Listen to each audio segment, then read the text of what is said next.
Hello les étoiles, je suis Cécile, la chamane celte, et comme tous les dimanches, je viens vous décrypter les énergies de la semaine prochaine, donc les énergies du lundi 6 mai jusqu'au dimanche 12 mai. Si vous n'êtes pas encore abonné à ma chaîne, eh bien c'est le moment de le faire, c'est tout simple. Vous trouvez quelque part en bas de l'écran un bouton s'abonner, vous cliquez dessus, et après vous voyez une cloche qui va apparaître. Vous cliquez sur la cloche, ça vous permet de recevoir des notifications à chaque fois que je publie une nouvelle vidéo.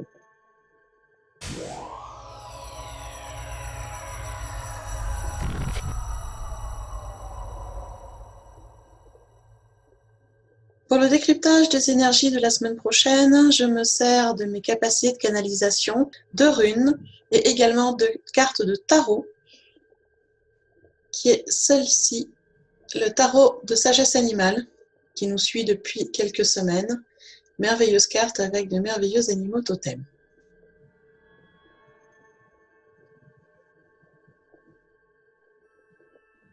Pour la première partie de la semaine, c'est-à-dire de lundi à mercredi, c'est la carte du blaireau qui est arrivée. Le blaireau évoque une période, une phase où l'autonomie et les activités pratiques amènent le succès. Il nous rappelle qu'il y a un temps pour les activités spirituelles et un autre pour les activités plus matérielles. Donc quand le blaireau apparaît, on est plutôt sur une période particulièrement propice pour faire des démarches matérielles d'ordre pratique. Si vous avez des contrats à signer, des contrats à changer, des assurances à prendre, ça va être le moment en début de semaine de faire tout ça. Par ailleurs, il faut savoir que le blaireau est un animal qui est fondamentalement asocial. Il n'aime pas être en compagnie des autres, il n'aime pas s'amuser, il n'aime pas travailler avec les autres. Et comme cette carte est arrivée à l'envers, eh bien, on est là sur un signe qu'il va falloir se pencher un petit peu sur la communication que l'on peut avoir avec les autres. Il peut y avoir un problème de communication, une incompréhension entre vous et d'autres personnes. Il peut y avoir un manque de communication aussi. Vous pouvez rencontrer des oppositions quand vous communiquez avec d'autres, quand vous essayez de bâtir des choses, de monter des projets, où vous sentez que ça bloque, où vos projets prennent du retard. Bon, bref, il y a vraiment quelque chose à travailler au niveau de la communication quand cette carte arrive à l'envers. Et donc, il va falloir se poser la question, si c'est dans un domaine, on va dire, de projet, est-ce que le projet que vous menez est vraiment aligné avec vous? Est-ce qu'il est vraiment adapté à ce que vous voulez maintenant? C'était peut-être le cas quand vous l'avez lancé, c'était peut-être plus le cas maintenant, et c'est pour ça que ça prend du retard et que ça bloque. Après, il est peut-être... les problèmes peuvent aussi venir de l'extérieur, parce que d'autres se mettent en opposition vis-à-vis de vous, mettent des freins par rapport à ce que vous faites. Et donc, par rapport à ça, eh bien, on nous encourage à dire ce qu'on a à dire de façon simple et claire, et à faire les choses par nous-mêmes. On va vers l'autonomie. Si on est vraiment bloqué par les autres, eh bien, on se débrouille toute seule. Et avec cette carte est arrivée la rune Agalaz. C'est une rune qui est assez cinglante.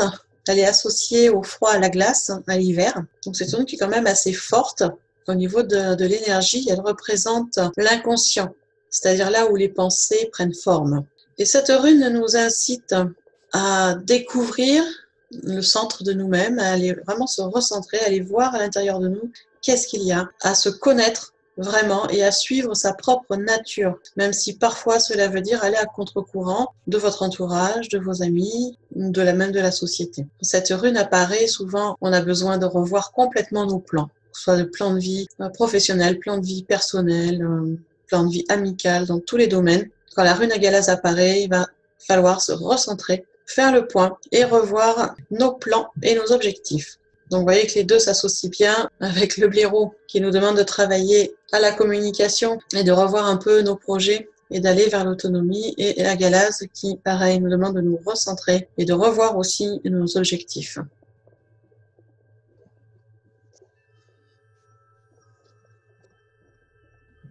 Pour jeudi, c'est le Quiskel qui est arrivé. Donc jeudi, journée pilier de la semaine. Et cet oiseau qui arrive. Le Quiskel, c'est un grand oiseau au plumage noir. Vous le voyez sur la carte.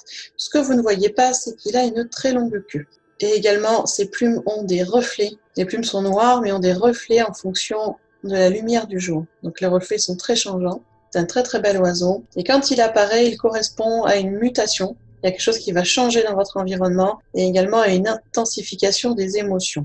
C'est-à-dire que les émotions vont s'exprimer de façon plus forte, mais de façon créative. Alors comme vous le voyez, la carte est arrivée à l'envers, et quand elle arrive à l'envers, on nous demande de nous poser des questions par rapport à la façon dont on manifeste nos émotions. On est peut-être dans une expression qui n'est pas très adéquate ou pas très cohérente, ou peut-être que nous parlons beaucoup de nos émotions, mais que nous ne nous occupons pas vraiment d'elles.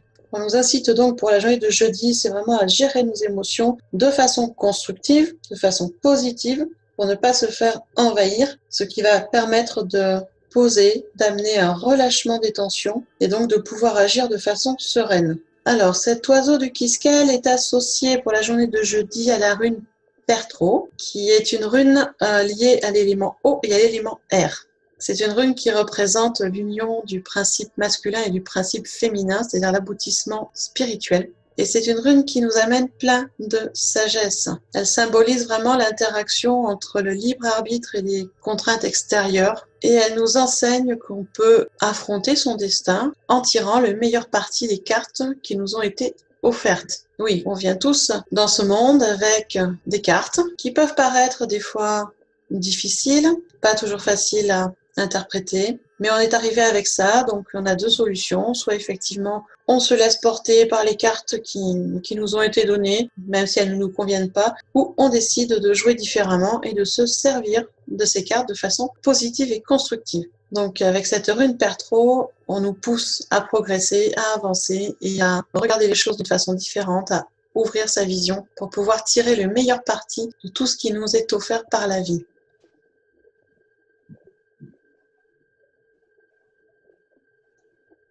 Pour la dernière partie de la semaine, c'est-à-dire de vendredi à dimanche, c'est la carte du faucheur qui est arrivée. Alors le faucheur, que vous voyez cette carte, c'est c'est un insecte de la famille des araignées. Donc comme toutes les araignées, il tisse des fils. Et quand le faucheur apparaît, ça indique qu'il se noue quelque chose de nouveau dans une relation. Il y a un approfondissement des sentiments. Il y a une harmonie, un équilibre nouveau qui arrive dans cette relation. Après, cette carte est arrivée à l'envers, comme toutes les cartes de la semaine d'ailleurs. Et cette position renversée nous invite à chercher le juste milieu. Faire comme les faucheurs. Vous voyez, les faucheurs sont des créatures qui sont très délicates, très fines, et qui ont appris à survivre en unissant la force et la douceur. Elles ont trouvé un juste équilibre, un juste milieu entre les deux, ce qui leur permet de survivre. Et c'est ce qu'on nous demande de travailler pour cette fin de semaine, cet équilibre entre la douceur et la fermeté, notamment dans nos relations, surtout dans les relations qui sont importantes pour nous.